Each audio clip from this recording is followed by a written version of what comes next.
પાટણના રસ્તા પર તાર ફેન્સિંગનો મામલો ગરમાયો છે। પાટણ પાલિકાના ચીફ ઓફિસરનું નિવેદન સામે આવ્યું। આ રસ્તો વર્ષો જૂનો હોવાનું ઓફિસરે જણાવ્યું છે। વર્ષ 2023 અને 24માં ગ્રાન્ટ મંજૂર થઈ હતી।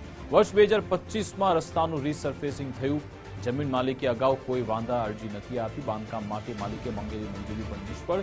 રસ્તાના કામ વખતે માલિકે વિરોધ નહોતો કર્યો। માલિકે જમીનની માલિકી પાલિકામાં પ્રસ્થાપિત નથી કરી। બંધ કરાયેલ રસ્તો પાલિકા દ્વારા ખોલાવી દેવાશે। ચીફ ઓફિસરે આગામી સમયમાં રસ્તો ખોલવાની ખાતરી આપી છે।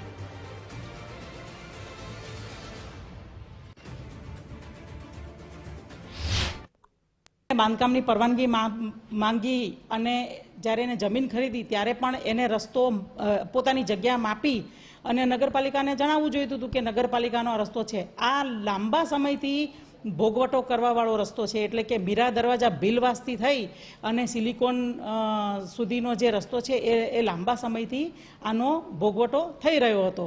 એટલે જ્યારે બિલ્ડરે જમીન ખરીદી તે સમયે પણ નગરપાલિકાને કોઈ પણ પ્રકારની ઇન્ટિમેટ કરી નથી કે ભાઈ આ મારી જગ્યામાં રસ્તો છે।